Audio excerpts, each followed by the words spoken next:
Canal system of Pakistan जो है आज हम बेसिकली उस पर बात करेंगे। और यहाँ पे बहुत अहम है ये बताना कि कैनाल सिस्टम जो था वो सिर्फ वाटर इंजीनियरिंग नहीं थी, बल्कि उसके साथ साथ ये समाजी इंजीनियरिंग भी थी। आज कैनाल्स ऑफ पाकिस्तान जो है उस पर हम बात करेंगे, बट उससे पहले मैं ये ज़रूर कहना चाहूँगी कि आप प्लीज़ एक्सपी ब्लू जोन को सब्सक्राइब कीजिए, बिकॉज आपकी सब्सक्रिप्शन हमारे लिए हमेशा एक पॉजिटिव इंकरेजमेंट होती है। और अगर आपके कोई भी कमेंट्स हों तो फीडबैक में हमें ज़रूर बताइए कि what topics you want to be covered and how do you want कि हम आपके साथ मज़ीद इंफॉर्मेशन जो है उसको शेयर कर सकें।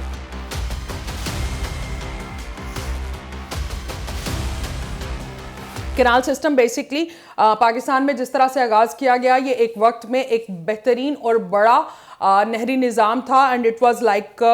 डूइंग अ मिरेकलस वर्क जो कि ब्रिटिश एरा में किया गया कि पाकिस्तान का कैनाल सिस्टम जो है उसको डिज़ाइन किया गया। और उसमें बेसिकली सिर्फ वाटर चैनलाइज नहीं हुआ था, बल्कि हमारी समाजी माशरती और समाजी इंजीनियरिंग जो थी वो बेसिकली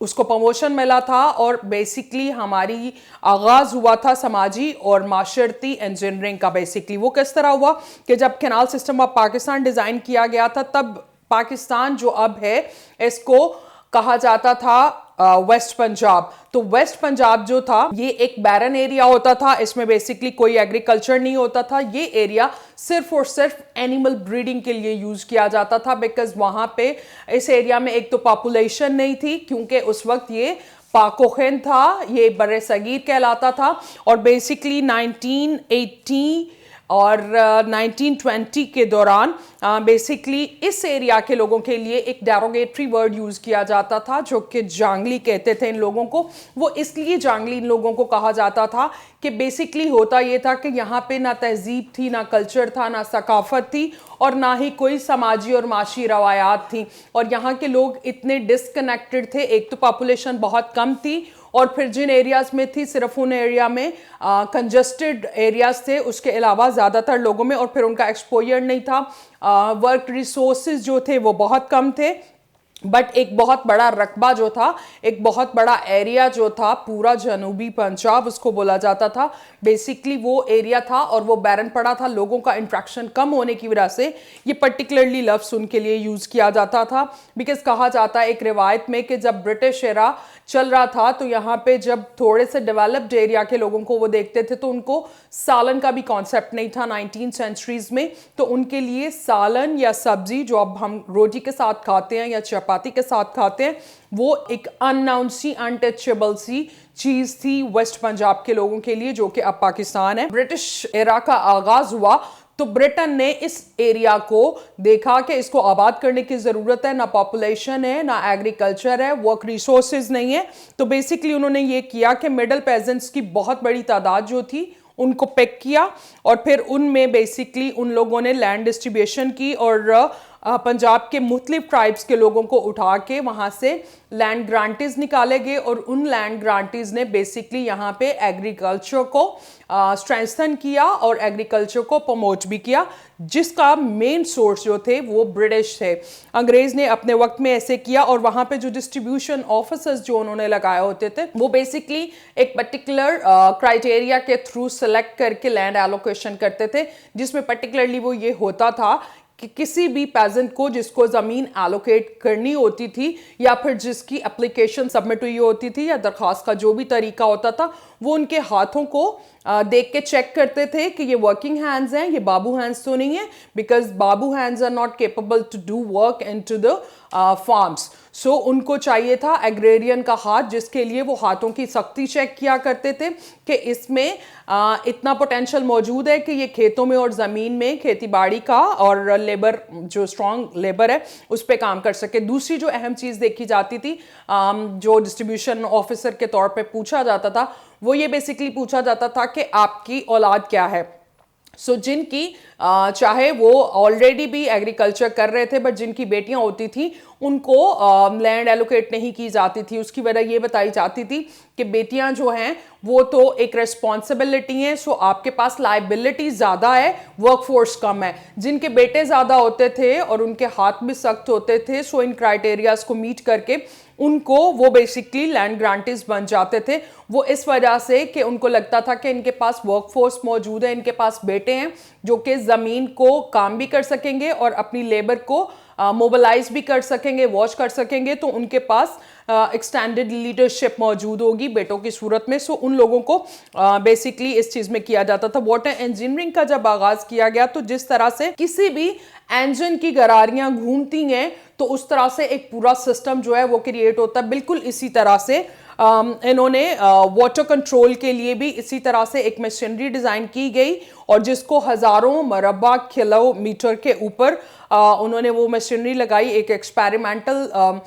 थिंग के लिए कि वाटर डिस्ट्रीब्यूशन कैसे कर सकते हैं, वाटर को चैनलाइज कैसे कर सकते हैं और जो बंजर और गैर आबाद जगह हैं उन पे हम किस तरह से पानी को पहुंचा सकते हैं। तो उन्होंने इनिशियल वर्क ये किया कि कुछ हज़ारों मुरब्बा किलोमीटर की जगह जो थी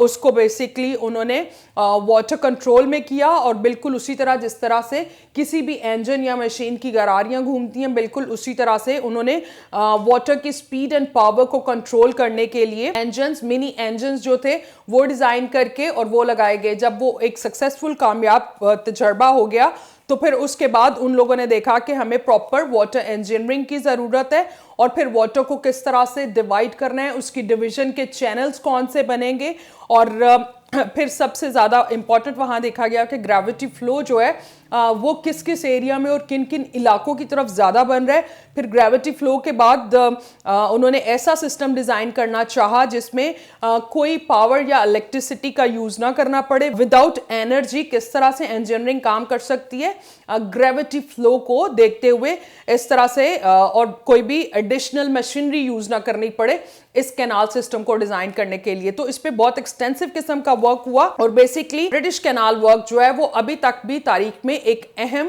इंजीनियरिंग के मंसूबों में माना जाता है। और उस वक्त में शायद एक बड़ा नहरी निज़ाम होता था, अब तो खैर बहुत बड़े बड़े नहरी निज़ाम बन गए, बट 19th सेंचुरीज के इस प्रोजेक्ट में पाकिस्तान का नहरी निज़ाम जो है वो एक बड़ा नहरी निज़ाम माना जाता था और इंजीनियरिंग की एक बहुत बड़ी सक्सेशन जो थी वो कंसिडर की जाती थी। वहाँ पे उस वक्त में सब कॉन्टिनेंट में एक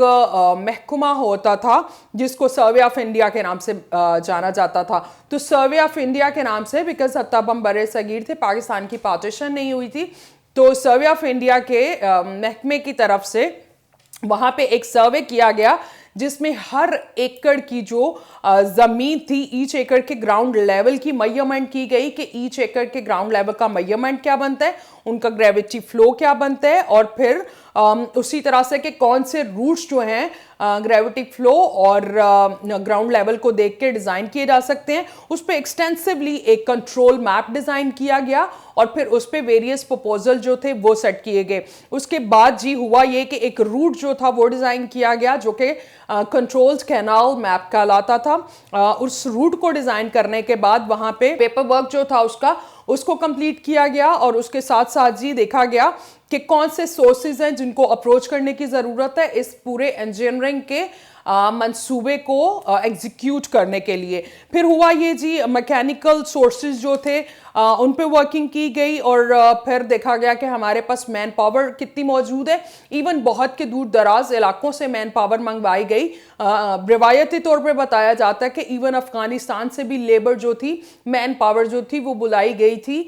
इस एरिया के कैनाल सिस्टम को डिज़ाइन करने के लिए और यहाँ के मैन पावर में शामिल करने के लिए। उस वक्त जो सबसे मेन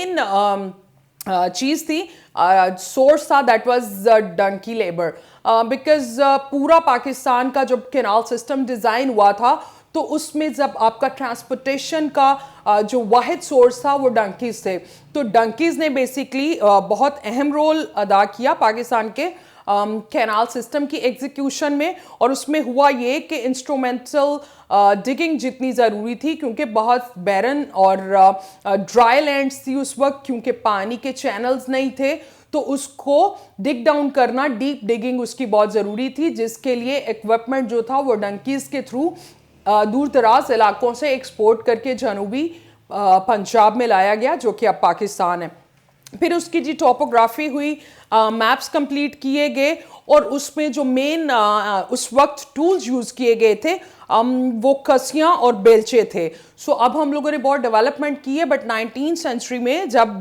नहरी निज़ाम को डिज़ाइन किया गया, तरतीब दे के उसकी एग्जीक्यूशन की गई, तो उस तकमील के मरहले तक जो अहम चीज़ें यूज़ हुई थी और ज़्यादा इंफ्रास्ट्रक्चर जो हुआ था वो कसियाँ और बेलचे जो थे उनके थ्रू काम किया गया था। फिर जी उसकी इक्वेशंस और थ्योरी पे काम हुआ। जब उसकी इक्वेशंस और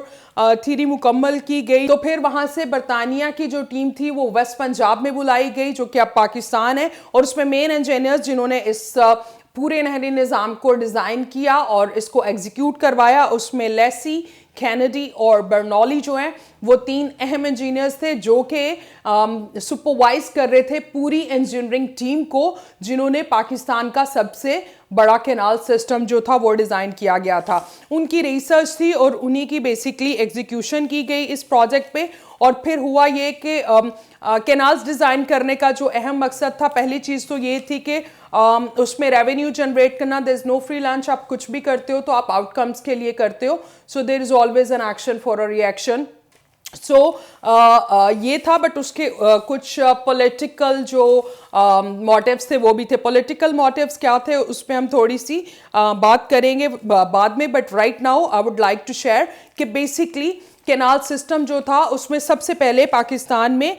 9 कैनाल्स जो थी मेनली उसको डिज़ाइन में शामिल किया गया, और 9 कैनाल से पाकिस्तान का जो नहरी निज़ाम था, वाटर चैनल्स बनाए गए और उनकी पावर और स्पीड को कंट्रोल किया गया और डिज़ाइन किया गया कि किस तरह से ये जो चीज़ें हैं ये बेहतर तरीके से पाकिस्तान के अमल में लाई जा सकती हैं। फिर ये था कि मकसद ये था कि जितने पाकिस्तान में दरिया ऑलरेडी मौजूद थे, तो उन्होंने देखा ज़मीन भी मौजूद है, पानी भी मौजूद है, अगर इनको वेल यूटिलाइज किया जाए तो फिर यहाँ पे एग्रीकल्चर को एक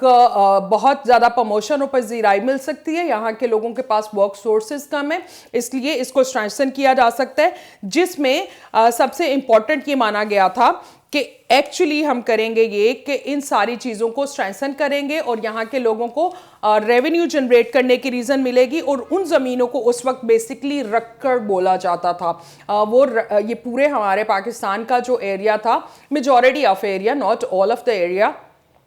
उसको बेसिकली रकड़ बोला जाता था, जिसका मतलब है बंजर या गैर आबाद इलाके जहाँ पे पॉपुलेशन भी नहीं थी और जो आपकी लैंड्स थी वो भी बिल्कुल अनफर्टाइल थी बिफोर द ब्रिटिश एरा। फिर बेसिकली हुआ ये कि 1886 में तकरीबन इस पूरे एरिया के अंदर, वेस्ट पंजाब जिसको बोलते हैं, उसमें 1886 में सिर्फ 30 लाख एकड़ का रकबा था जो कि एग्रीकल्चर को जिसमें खेती बाड़ी की जाती थी। फिर हुआ ये कि जब ब्रिटिश की हुकूमत आई तो ब्रिटिश ने 19th सेंचुरी में जब ओवरटेक किया बरे सगीर को और वहाँ पे अपने प्रोजेक्ट्स लगाए और अपने एरा को रूल करना शुरू किया, तो उन्होंने सिर्फ इस हिस्से के अंदर 1 करोड़ और 40 लाख का जो ज़रई रकबा था वो जनरेट किया। हमारे वाटर को डिफरेंट चैनल्स के थ्रू पहुंचा के हमारे जो मैन पावर थी उसको डिफरेंट जगहों पे रीलोकेट करके, और फिर उसी तरह से उन लोगों ने जी रिवर जो मेन सोर्सेज ऑफ वाटर थे उनको चैनलाइज किया ताकि एग्रीकल्चर जो है उसको इंक्रीज किया जा सके। वो आपका रेवेन्यू रिसोर्स तो बनेगा, बट उसके साथ साथ यहाँ की चीज़ों को जो है स्ट्रेंथन करेगा, यहाँ की आवाम को भी स्ट्रेंथन करेगा। फिर जी रिवर्स के दरमियान के जो मिडल एरियाज थे उनको बार कहा जाता है। सो वो बेसिकली बार के एरिया से उन्होंने बहुत से लोगों को मूव किया डंकी लेबर के थ्रू, और डंकी लेबर जो थी उसको उस जमाने में हरकार बोलते थे, राइट। सो हरकार के थ्रू कॉलोनियल पावर जो थी उन्होंने चीप रिसोर्सेज को यूज करते हुए अपने एम्पायर को चलाना चाह रहे थे, बिकॉज ब्रिटेन या किसी भी दूसरे ममालिक से चीज़ों को यहाँ लेके आना it was quite an expensive and task. So वो बेसिकली ब्रिटेन की सक्सेस ये रही है कि वो आपके लोकल रिसोर्सेज को यूज़ करके चीज़ों को चैनलाइज करते हैं। यहाँ पे बहुत अहम ये भी बात बताना ज़रूरी है कि ब्रिटिश एम्पायर ने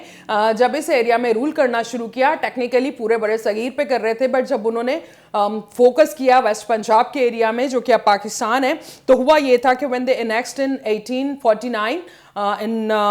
सब कॉन्टिनेंट। तो ये आहरी एरिया पंजाब का कहलाता था, ये पाकिस्तान का आहरी एरिया था जो कि उनको लग रहा था कि वेस्ट हो रहा है और इसको यूटिलाइज करना है विद बेस्ट रिसोर्सेज और चीप रिसोर्सेज यही बन सकते हैं कि इनकी जो एग्जिस्टिंग रिसोर्सेज मौजूद हैं उनको वेल मेंटेन तरीके से डिज़ाइन किया जाए या रीडिज़ाइन किया जाए और इन जगहों को पॉपुलेट किया गया। सबसे पहले जैसे मैंने बताया कि उन्होंने 9 कैनाल जो थी वो एग्जीक्यूट की थी। उसकी एग्जीक्यूशन के बाद पंजाब में उन्होंने बेसिकली कैनाल कॉलोनीज जो थी वो डिज़ाइन की थी, जिसमें हम लोगों ने पर्टिकुलरली प्रोग्राम किया था कि लैंड डिस्ट्रीब्यूशंस कैसे हुई थी और पॉपुलेट कैसे किया गया था पाकिस्तान को। सो उस पर प्रोग्राम मौजूद है, आपको लिंक में इसकी डिटेल्स मिल सकती हैं। सो अगर आप उसमें इंटरेस्टेड हो तो आप उसको भी देख सकते हैं। मजीद बात करेंगे कि जब उन्होंने कैनाल कॉलोनीज को किया, फिर उसके बाद उन्होंने एम्पावर किया फार्मर को। यहाँ के जो पेजेंट्स थे उन पेजेंट्स को उन लोगों ने जो स्ट्रेंथन करना जरूरी था। एक तो रेवेन्यू जनरेट करना, दूसरा जो अहम पहलू था ब्रिटेन का आगाज में ही वो ये था कि लॉयल्टी गेन करना, इस एरिया के लोगों की लॉयल्टी हासिल करना चाहते थे, क्योंकि जितने लोग उनसे ये उनको फैसिलिटेट करेंगे तो वो अपनी लॉयल्टीज इनको बांटा करेंगे। So that was one of the very main issues. फिर उसमें इरिगेशन रेवोल्यूशन लेके आए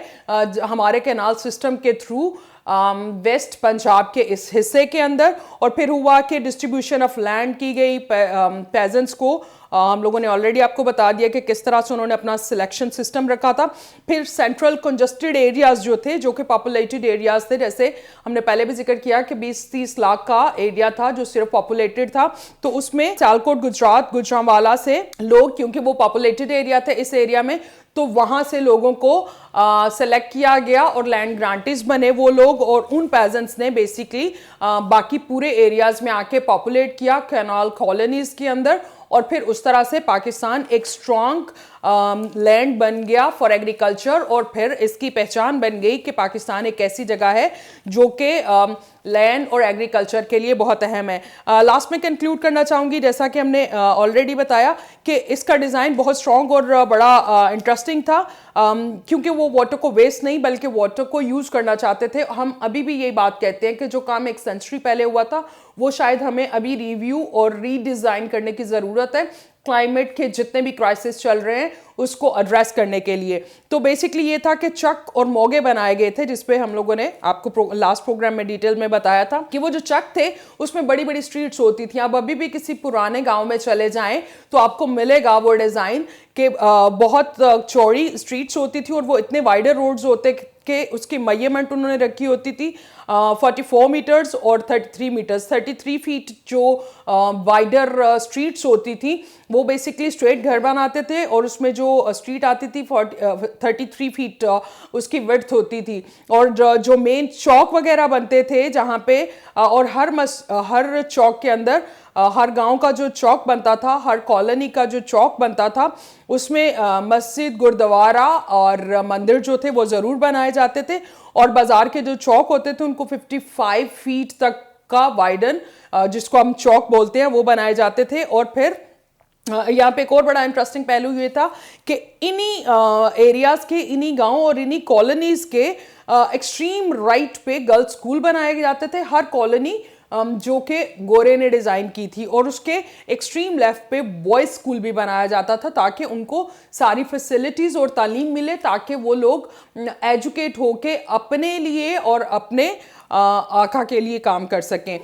1947 में पाकिस्तान बन गया, फिर उसके बाद सिंतास माहदा हो गया। जो बचा खुचा पानी पाकिस्तान के बचा,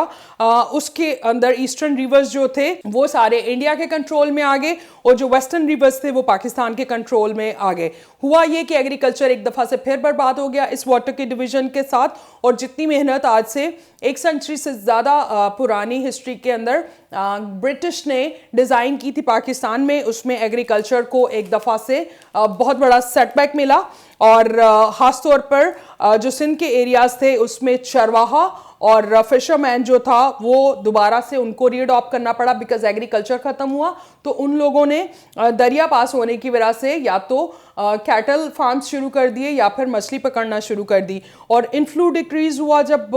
पानी का, तो उससे बायोडाइवर्सिटी जो थी वो बहुत ज़्यादा मुतासिर हुई।